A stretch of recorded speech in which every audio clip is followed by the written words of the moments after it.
जय श्री कृष्णा। हर हर महादेव। अपने घर को सुरक्षित करने के लिए और चारों तरफ फैली नकारात्मक ऊर्जा को घर से बाहर हटाने के लिए कर लीजिए एक छोटा सा खास उपाय, जो कि इस होलाष्टक के समय पे करना है आपने। होलाष्टक का समय कब से लग रहा है और कितने ये 8 दिन रहने वाले हैं, आपने क्या क्या सावधानी बरतनी है और क्या क्या चीज़ें नहीं करनी है इन दिनों में, आज मैं खास जानकारी आपके साथ शेयर करने जा रही। कुछ ऐसे ज्योतिष उपाय शेयर करूंगी जिससे कि आपकी संतान प्राप्ति, सुख प्राप्ति, धन लाभ की प्राप्ति के योग बनेंगे। तो चलिए जानते हैं कि आज की वीडियो में मैं आज आपके लिए क्या खास लेके आए। तो उससे पहले आप सबसे एक निवेदन करना चाहती हूँ, जो भी वीडियो पे पहली बार आए वीडियो को लाइक करें, चैनल को सब्सक्राइब करें, कमेंट्स बॉक्स में जय श्री कृष्णा हर हर महादेव अवश्य लिखें। जैसे कि मैंने अभी आपसे बात करी कि होलिका दहन से 8 दिन पहले फागुन मास की शुक्ल पक्ष की अष्टमी तिथि से लग जाता है होलाष्टक। होलाष्टक के दौरान ग्रहों की नकारात्मकता बढ़ने से 8 दिन तक वातावरण में नकारात्मक ऊर्जा का प्रभाव रहता है। 17 मार्च से शुरू हो जाएगा ये होलाष्टक, जो कि रविवार का दिन है। साथ में 24 मार्च तक ये रहेगा। तो ग्रह नक्षत्र के कमजोर होने के कारण इस दौरान जातक की निर्णय क्षमता कम हो जाती है। इन दिनों में जो ग्रह होते हैं उनके ऊपर भी नकारात्मकता ऊर्जा रहती है। नक्षत्रों पे ऊर्जा जो है पॉजिटिव नहीं होती, वो अपनी जो शक्तियां हैं वो खो बैठते हैं इन दिनों में। तो जो भी लोगों की जो राशि ग्रह नक्षत्र है तो उन पे भी इफेक्ट पड़ता है। तो जब उन पे इफेक्ट पड़ता है तो उनका इफेक्ट उन जातकों पे भी आता है। तो ये जो 8 दिन होते हैं ना, इसमें शक्तियाँ कहीं ना कहीं लुप्त हो जाती हैं, नकारात्मक शक्तियाँ फैल जाती हैं। तो इन दिनों में हमें कुछ खास विशेष बातों का विशेष ध्यान रखना चाहिए अपने अंदर एक पॉजिटिविटी बनाने के लिए। इन दिनों में पूजा पाठ का विशेष महत्व होता है। इन दिनों में पूजा पाठ आप जितनी ज़्यादा करेंगे उतना ज़्यादा अच्छा होगा। और इन दिनों में किन की पूजा करनी चाहिए ये भी मैं आपको बताती हूँ। इसमें आपको हनुमान जी की और साथ में भगवान श्री विष्णु और नरसिंह रूप के, जो भगवान श्री विष्णु के रूप हैं, उनकी पूजा आराधना विशेष रूप से करें। तो जितनी भी नकारात्मक शक्तियाँ चारों तरफ फैली हैं वो सारी दूर हो जाती हैं। तो इसलिए खास तौर से इसमें पूजा पाठ विशेष रूप से करें, मंत्र का उच्चारण विशेष रूप से करें। आपके जो भी इष्ट देवी देवता हैं उनकी पूजा आराधना विशेष रूप से करें। अपनी दिनचर्या में आप ज़रूर से ज़रूर ये चीज़ें शामिल करें। इस तरह से करते हैं आप, इन चीज़ों का ध्यान रखते हैं तो वो नकारात्मक शक्तियाँ भी कमज़ोर पड़ती हैं और पॉजिटिविटी चारों तरफ बढ़ती है। आपको जैसे मैंने बता ही दिया है कि 17 मार्च से लेकर 24 मार्च तक ये जो समय रहेगा। अब इसमें आपने क्या नहीं करना है, इन चीज़ों का भी आप ध्यान से समझ लीजिए। इसमें विवाह मुहूर्त नहीं होने चाहिए, कोई विवाह कार्य नहीं करने चाहिए, कोई रिंग सेरेमनी नहीं करनी चाहिए, विवाह से जुड़ी कोई भी खरीदारी नहीं करनी चाहिए जो कि अशुभ मानी जाती। कोई भी मांगलिक कार्य इसमें नहीं करना चाहिए। इसमें कोई गृह प्रवेश नहीं करना चाहिए, वो भूमि पूजन हो वो भी नहीं करना चाहिए। ये सब चीज़ें अवॉइड करें। मुंडन नहीं करना चाहिए। 16 संस्कार जो होते हैं वो भी इनमें अवॉइड किए जाते हैं, ये सब भी नहीं किए जाते हैं। अगर किसी के दुर्भाग्यवश इन दिनों में मृत्यु हो जाती है तो उसके भी जो अंत्येष्टि संस्कार होते हैं उसकी शांति पूजन करवा के ही इन चीज़ों को किया जाता है। और नवविवाहित जो बहुएँ होती हैं या बेटियां, वो अपने मायके में ही रहती हैं, उन्हें ससुराल में नहीं भेजा जाता, इस तरह से भी सलाह दी जाती है। तो ये भी बहुत ज़्यादा ज़रूरी है। ये परंपराओं के हिसाब से ऐसा भी करना अच्छा होता है। कोई भी नई वस्तु या कोई भी ऐसी चीज़ें ना खरीदे जिससे कि नकारात्मक शक्तियाँ उनके साथ आपके घर में प्रवेश करें और आपके घर में वो वास कर जाए। तो अपने घर को सुरक्षित बनाए रखने के लिए आप इन 8 दिनों में इन चीज़ों से परहेज करें। अपने कपड़े आप धो के कहीं बाहर ऐसे ना फैलाएं। आपके कपड़े कहीं किसी के हाथ ना लगे, कोई किसी तरह का कोई उच्चाटन ना कर सके, कोई वशीकरण क्रिया ना कर सके।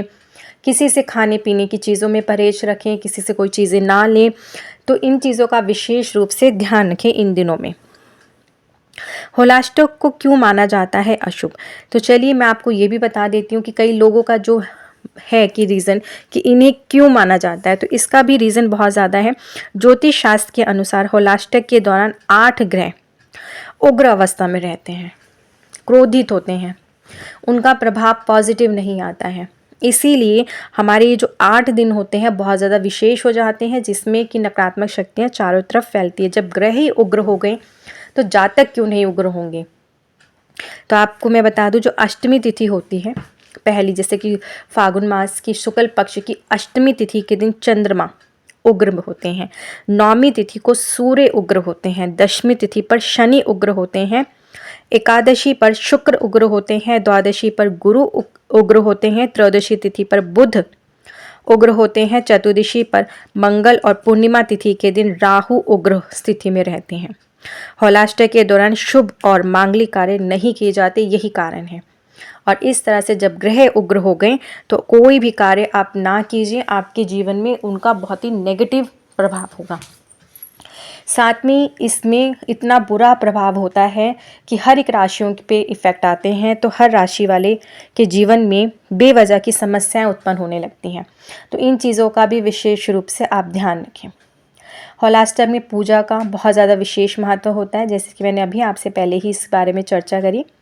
अब मैं आपको बताने जा रही हूँ कुछ खास उपाय, विशेष उपाय जो आप इस हौलाष्टक के समय में करें। संतान की प्राप्ति चाहते हैं, जिन दाम्पत्य जीवन में व्यक्तियों के दाम्पत्यों के संतान नहीं है, ऐसे में हौलाष्टक में आप लड्डू गोपाल की विधि विधान से पूजा आराधना करें।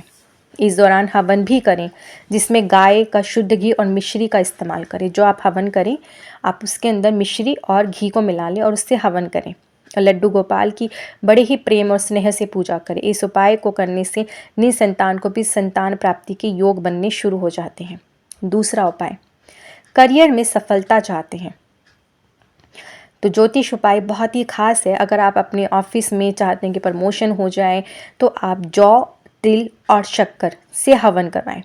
अपने घर में ही पूरे 8 दिन आप इन चीज़ों को मिला के रख लें और फिर इनसे हवन करें। ऐसा करने से आपके करियर में आने वाली सभी बाधाएं खत्म होती हैं।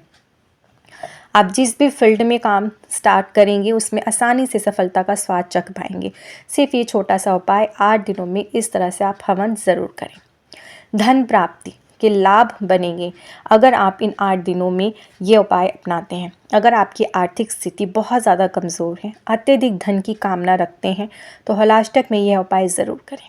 कनेर के फूल गांठ वाली ले लें। जो गांठ वाले होते हैं, जैसे कि कनेर के फूल की गांठें होती हैं, वो आपने गांठ लेनी है। पीली सरसों लेनी है, गुड़, और इसको मिला के आपने हवन करना है। ऐसा करने से पैसों से जुड़ी सभी दिक्कतें दूर हो जाती हैं। इतना ही नहीं, संपत्ति से जुड़े मामलों में भी लाभ आपको प्राप्त होता है। अगर आपका पैसा कहीं अटका है, कोई जायदाद का मसला है, तो वो भी दूर हो जाता है। अच्छी हेल्थ चाहते हैं, देखिए स्वास्थ्य अच्छा है तो आप हर एक कार्य कर सकते हैं। अगर स्वास्थ्य ही आपका साथ नहीं दे रहा तो हर एक कार्य बेकार है। तो सबसे पहले आपको निरोगी काया चाहिए, तो इसके लिए आप हौलाष्टक में महामृत्युंजय मंत्र का जाप करें। अगर आप कर सकते हैं तो अवश्य करें। पूरे दिन में आप 108 बार का जाप करें। साथ में आप अगर नहीं कर पा रहे हैं तो आप फ़ोन में, सबसे बेस्ट तरीका, फ़ोन में ऑन कर दें और उसको सुन लें। इस तरह से भी उसका आपको 50% तो रिस्पॉन्स रिज़ल्ट मिल ही जाएगा। ये जाप करने से बहुत अच्छा होता है। साथ में आप अगर फ़ोन में चालू कर रखे हैं और गूगल की धूप ले लें, गुलोबान ले लें और उससे आप हवन करें। इस तरह से करने से आपको निरोगी काया प्राप्त होती है, आपका स्वास्थ्य ठीक रहता है, रोगों से मुक्ति मिलती है। आप चलते चलते एक महा उपाय, सुखमय जीवन। अगर जीवन सुखमय हो गया तो आप समझ सकते हैं कि आपको हर एक चीज़ मिल गई। घर में सुख समृद्धि है तो इसका अर्थात कि आपका व्यापार भी अच्छा चल रहा है, बच्चों का सुख भी है, घर में कोई कलह है, कोई झगड़ा नहीं है। तो ऐसे में आपने क्या करना है, हौलाष्टक के इन दिनों में आप हनुमान चालीसा का पाठ या विष्णु सहस्त्र नाम का पाठ करना शुरू कर दें। हनुमान चालीसा का पाठ आप 7 बारी करें और विष्णु सहस्त्र नाम का पाठ करें तो आप 1 बारी करें। अगर नहीं कर पा रहे विष्णु सहस्त्र नाम का पाठ तो आप उसे फ़ोन में चालू करके अवश्य सुनें। इससे आपके सभी दुख समाप्त हो जाएंगे, जीवन में खुशियां ही खुशियां होंगी, आपकी लाइफ सुख सुविधाओं से सज्जित होगी। तो ये छोटे छोटे से खास उपाय ज़रूर से ज़रूर अपनाएं। इसलिए कि जो ये हौलाष्टक का समय होता है, इन दिनों में धुनी ज़रूर करनी चाहिए अपने घर में। अगर आपके जीवन में इस तरह की जुड़ी कोई समस्या है तो आप उसके अनुसार हवन धुनी करें। नहीं है तो आप नॉर्मल ही ज़रूर से ज़रूर कोई भी आप धुनी लेकर आएँ और उसको शाम के समय अपने घर में ज़रूर दिखाएं। नहीं कर पा रहे, कोई धुनी नहीं है, आप कपूर और लौंग ले लें। आपके परिवार के जो भी सदस्य हैं, हर एक सदस्य के सर से आप 5 लौंग लें, कपूर की सहायता से जलाएं, उसकी धुनी आप अपने घर में दिखा दें। तो इस तरह से जो भी नज़र बुरी बला है वो सारी दूर होती हैं। तो ये छोटा सा ये उपाय धुनी वाला अवश्य आप सब अपनाएं। लोबान की धुनी आप कर सकते हैं अपने घर में। कोई भी नकारात्मक शक्तियाँ अगर आपके घर में आती हैं तो वो सारी दूर हो जाती हैं। अब मुझे आगे दीजिए, फिर आती हूँ कुछ ऐसी खास उपाय के साथ में। जय श्री कृष्णा, हर हर महादेव।